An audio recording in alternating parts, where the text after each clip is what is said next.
Hello, welcome to this edition of Live by Design, a program where I hope you'll find content that is informative, inspiring, and insightful. I'm your host, Muadi. I'm a life strategist and a motivational speaker, and today is Wednesday, August 7th, 2013.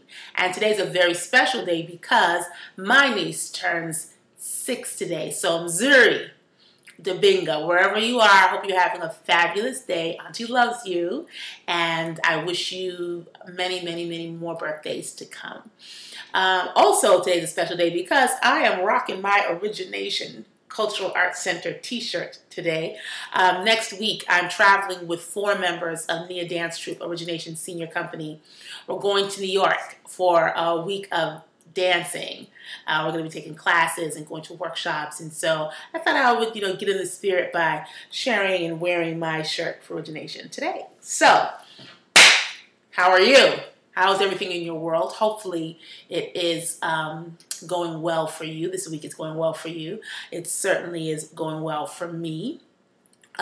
2 weeks ago, I was in Philadelphia for the National Speakers Association's 2013 convention, and I had a blast. I traveled with Origination. Well, we didn't travel together, but Origination was also in the house. The senior company was there performing, and I got to speak on the youth program, and it was a really amazing experience. Those young people at that program are pretty incredible.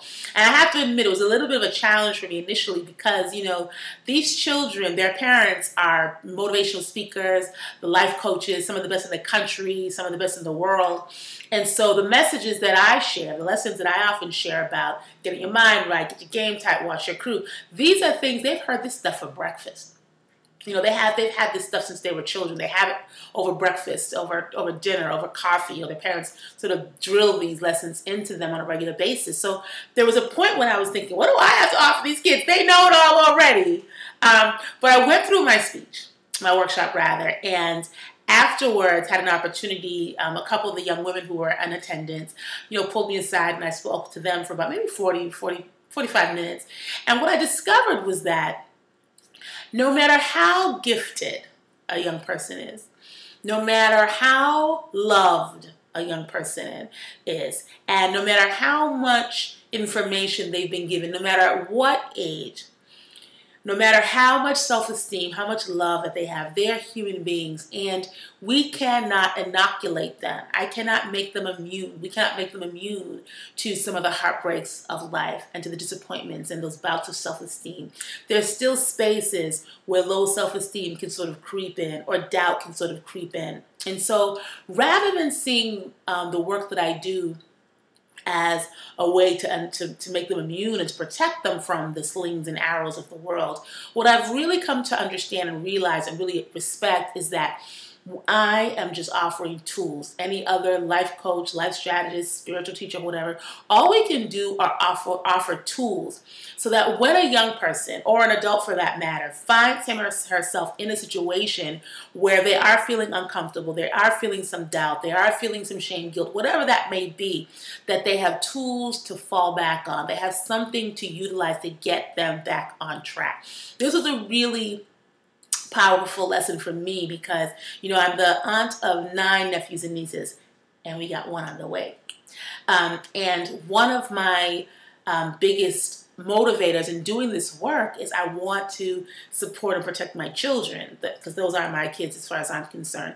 I, along with my siblings, we were bullied mercilessly when we were children. And so I make it my mission anywhere, any way, in any way that I can to try to protect them from that type of thing. So from bullying or from feeling bad about themselves or not really seeing themselves as being really good. So I, along with and all of my siblings, we pour so much love into these kids. It's just crazy. But I recognize now that no matter how much I do, it's still going to be, there's still going to be times when it sort of seeps in. And my goal is, when those times happen, when it does sort of seep in, for me to just sort of be there and be a support and give them tools, but not have this feeling that I can, or put this responsibility on myself, that I can somehow save them from all of the angst that the world may offer them, because that's not my role. I have to mind my spiritual business. There are lessons for them to learn. My role is to sort of hold their hand while they learn it. Now, today, what we are talking about today, though, is the idea of the challenge of change and the challenge of moving out of mediocrity into magnificence. And we're going to talk a little bit about today about how it can feel uncomfortable to change and to try to do something new, and how it's not always easy. A couple of weeks back, I was in Boston, and I had to get a new pair of sneakers. I had to run my old sneakers into the ground.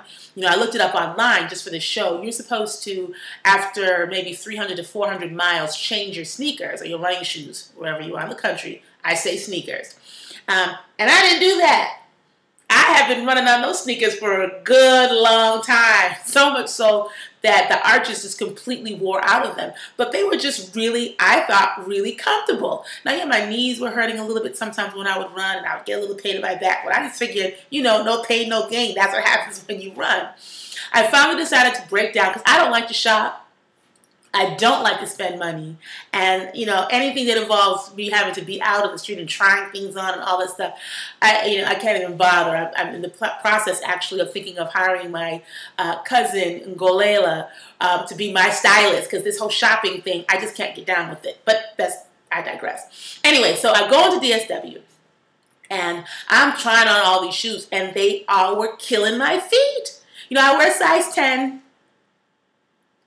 You can still have delicate feet and be a size 10. Anyway, so I wear size 10, so I was like, did my feet grow? Did they get extra wide? What is the problem? Every single shoe that I put on, I tried on Reeboks, I tried Pumas, I tried Nikes, all of them.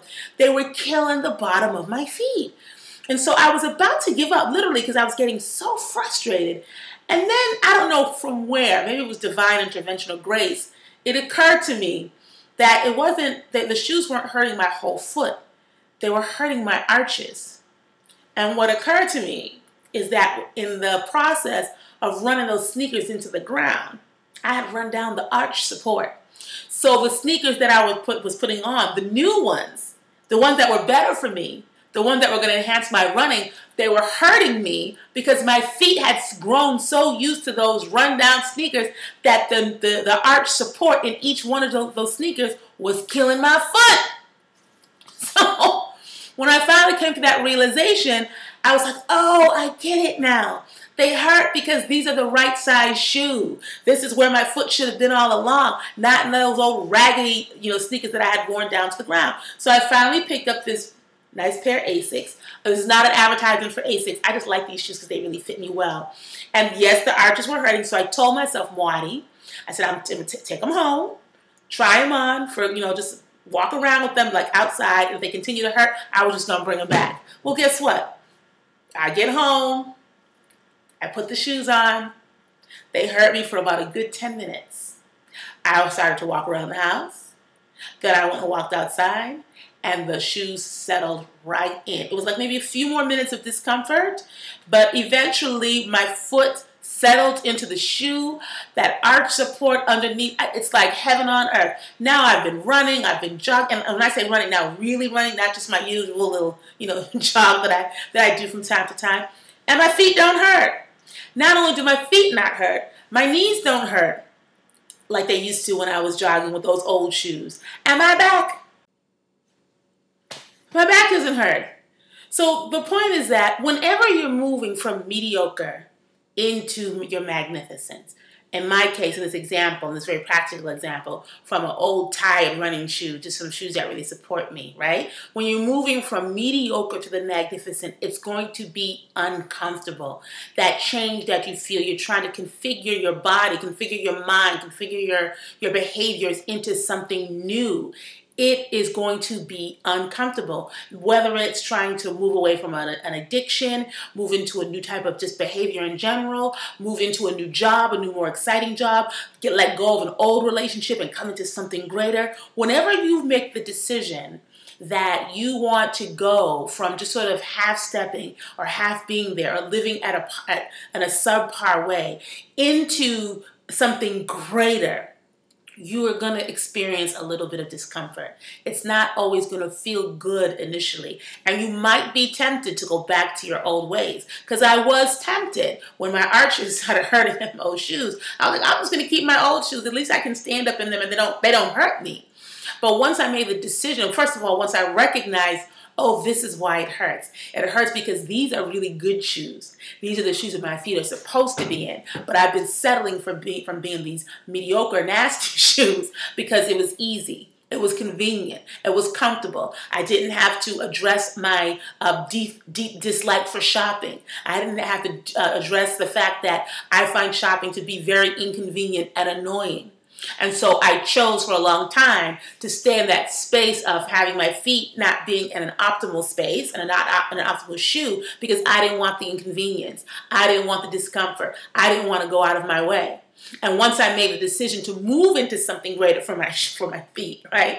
Once I made the decision to move into something greater, there was a little bit of turbulence at the beginning. It was not comfortable. My feet hurt. I was questioning myself. I was having second thoughts, and I was tempted to go back to my old shoe. But I knew in my head that these shoes were better for me. And once I realized the source of my discomfort, once I realized that, oh, this too will pass, this is just me stepping into something greater for my body, then I was like, I can sit with it for a minute or two. I can sit with this discomfort because I knew there was something better waiting for me on the other side.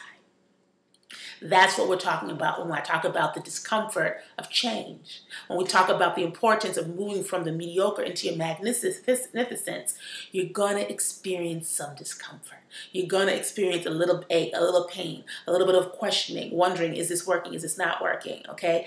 My suggestion to you, my desire for you, my hope for you is that once you do make the decision that you've had enough with the small living, that you've had enough with your mediocre life, and that you're really ready to step into your magnificence and move into your higher calling and answer that call that's on your heart and on your mind and on your spirit.